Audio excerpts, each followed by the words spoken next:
Hello friends, জয়তিস one চ্যানেলে তোমাদের সবাইকে স্বাগত। আজকে আরও একটা নতুন ব্লগে। তো এখন তো আগে যেরকম বলেছি, বর্ষাকাল চলছে, এখন আর কোথাও সেভাবে বেরোতে পারছি না। তো ভাবলাম আজকে অবশ্য রবিবার, আজকে বাড়িতেই আছি। তো ভাবলাম বাড়িতে যখন আছি আজকে একটা রান্না তাহলে তোমাদের সঙ্গে শেয়ার করি। রান্নাটা হচ্ছে কিমা ঘুগনি। তা এই রান্নাটা কম বেশি সবাই প্রত্যেকের বাড়িতে করে থাকে। তো আজকে আমিও বানাবো। আজকে এটা বানাচ্ছি হচ্ছে রাত্তিরের জন্য। রাত্তিরে আমাদের ডিনার আজকে এটা দিয়েই করব, সেই কারণেই বানাবো আজকে। তো ভাবলাম বানাচ্ছি যখন, তাহলে তোমাদের সঙ্গেও একটু শেয়ার করে নিই রেসিপিটা।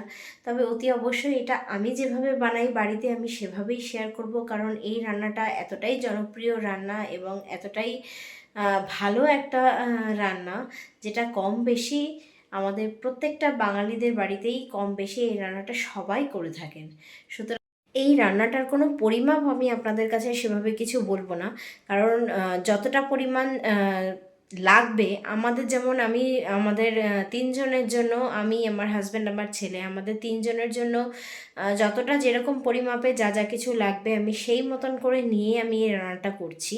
এবারে আপনারাও আপনাদের পরিবারের লোক সংখ্যা কত সেই হিসাব করে সেই রকমভাবে আপনারা নেবেন, পরিমাপগুলো সেইভাবে নিয়ে আপনারাও সেইভাবেই করবেন। কারণ ওই জন্যই আমি এখানে আর কোনো রকম মাপ সেরমভাবে কোনো কিছু বলছি না। আর দেখতে থাকুন, আশা করি ভালোই লাগবে। কিমা ঘুগনি বানানোর জন্য প্রথমে আগে আমি গ্যাসটাকে জ্বেলে নিই। গ্যাসটাকে জ্বেলে গ্যাসে আগে কড়াটা বসিয়ে দিলাম।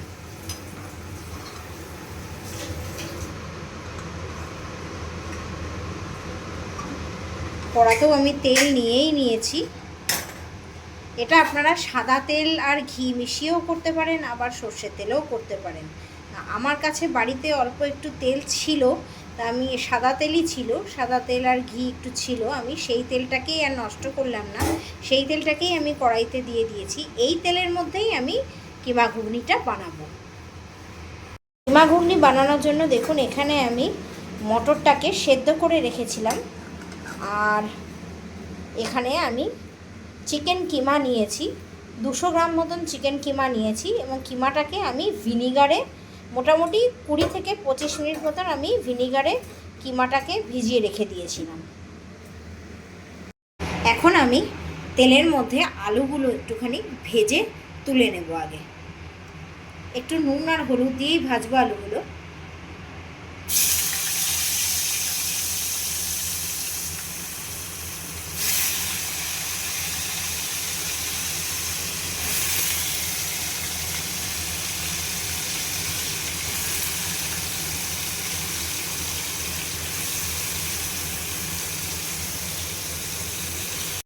এবারে আমি সামান্য একটু নুন দিয়ে দেবো আলুর মধ্যে।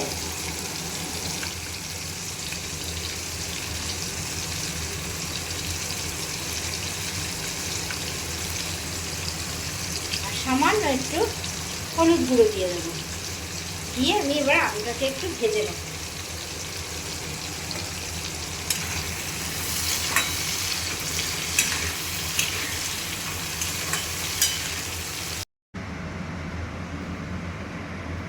আমি আলুগুলোকে এরকম একটু নুন হলুদ দিয়ে হালকা করে ফ্রাই করে নিলাম। এবারে আমি তেলের মধ্যে মাংসগুলোকে ছেড়ে দেবো।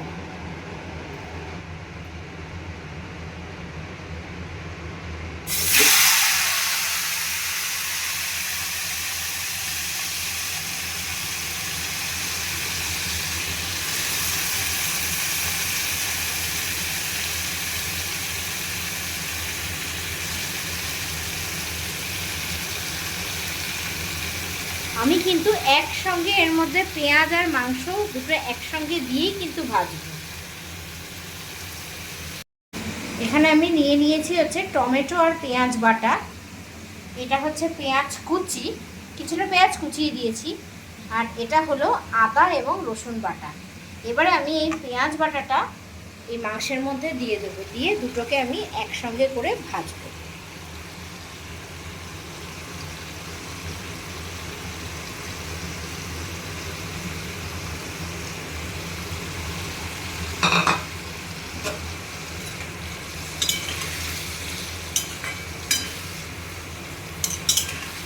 এটা একটু ভাজা ভাজা হবে, তারপরে আমি আদা রসুন বাটাটা আর পেঁয়াজ আর টমেটোর পেস্টটা তারপরে আমি এর মধ্যে দিয়ে দেবো। এটা মোটামুটি একটু ভাজা ভাজা হয়ে গেছে। এবারে আমি এর মধ্যে দিয়ে দেবো হচ্ছে আদা রসুন পেস্টটা।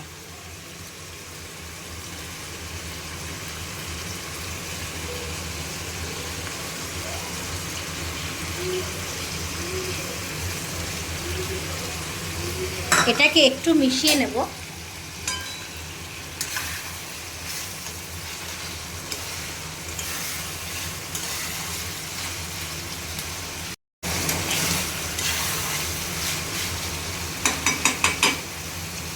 এবারে আমি এর মধ্যে দিয়ে দেবো হচ্ছে পেঁয়াজ আর টমেটো বাটাটা।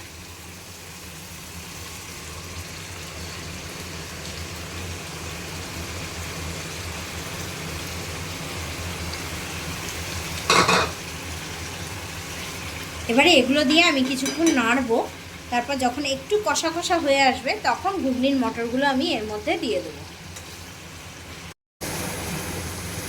দেখুন মাংস সব কিছু দিয়ে আমার কষানো খুব ভালোভাবে হয়ে গেছে, মাংসের থেকে তেলটাও ছেড়ে দিয়েছে।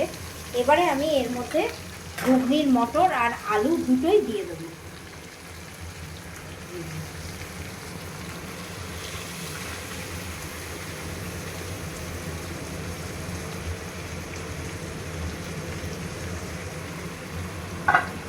আমি এই ভাজা আলুগুলোও দিয়ে দেবো। এবার সব কিছু একসঙ্গে দিয়ে আমি মেশাবো, তারপরে আমি এর মধ্যে এক এক করে মশলা দেব।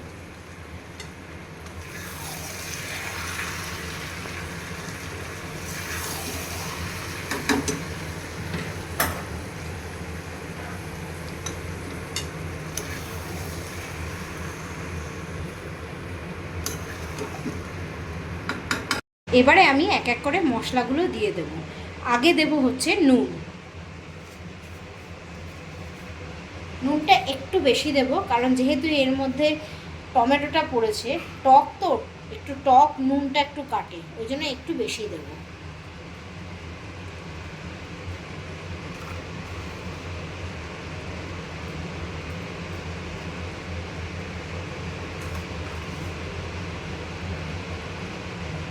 এবারে আমি এর মধ্যে একটু জিরে গুঁড়ো দিয়ে দেব।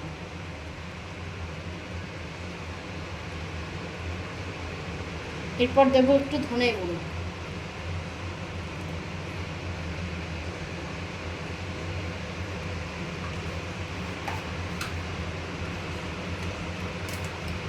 এরপরে আমি একটু দেব হচ্ছে সানরাইজের এই চানা মশলাটা, সামান্য একটু দিয়ে দেবো, বেশি নয়।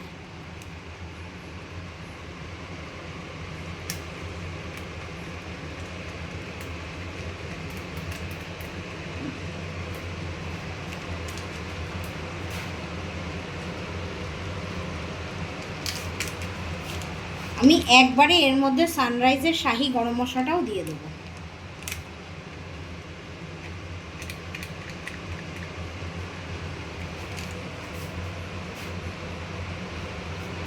এইবারে আমি সমস্ত মশলাগুলোকে ভালোভাবে মিশিয়ে নেব।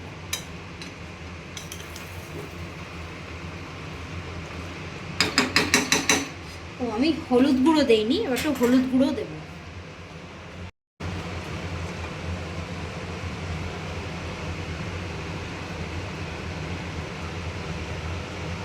দিয়ে দিলাম হলুদ। এবার আমি এর মধ্যে সামান্য একটু কাশ্মীরি গুঁড়ো লঙ্কা দেব।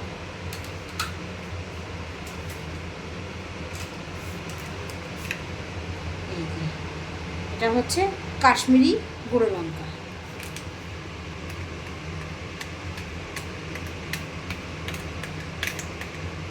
খুব বেশি না, অল্প একটু দিলাম। এবারে আমি সব কিছুকে খুব ভালোভাবে মিশিয়ে নেব।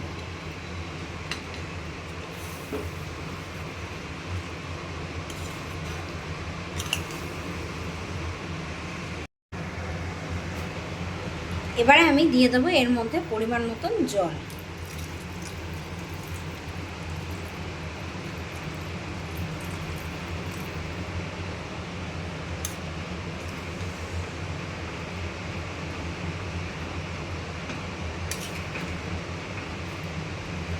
যেহেতু সব কিছুই সেদ্ধ আছে আর মাংসটাও সেদ্ধই আছে, আর মাংসটা ভিনিগারে দেওয়া ছিল, ভিনিগারে দেওয়া থাকলে পরে মাংস আর আলাদা করে জল দিয়ে সেদ্ধ করতে লাগে না, ওটা এমনিই নরম হয়ে যায়। ব্যাস হয়ে গেছে আমার। এবারে এর মধ্যে আমি সামান্য একটু মিষ্টি দেবো।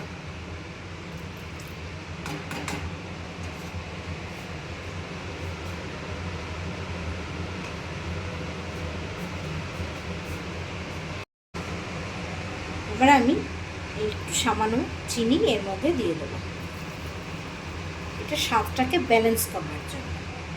ব্যাস আমার হয়ে গেছে। এবার একটু ফুটে উঠলে জলটা একটু আলুটা একটু সেদ্ধ করতে হবে, হয়ে গেলেই নামিয়ে নেব। দেখুন হয়ে গেল আমার চটজলদি ঘুগনি। বন্ধুরা এই পর্যন্ত যদি ভিডিওটি ভালো লেগে থাকে তাহলে প্লিজ লাইক করবেন, শেয়ার করবেন, কমেন্ট করবেন, আর অতি অবশ্যই চ্যানেলটাকে সাবস্ক্রাইব করতে কিন্তু ভুলবেন না। আজকে তাহলে এই পর্যন্তই থাকলো, আবার দেখা হবে আপনাদের সঙ্গে আগামী কোনো একটা ব্লগে। ভালো থাকবেন সবাই, সুস্থ থাকবেন। আজকের মতন এখানে টাটা।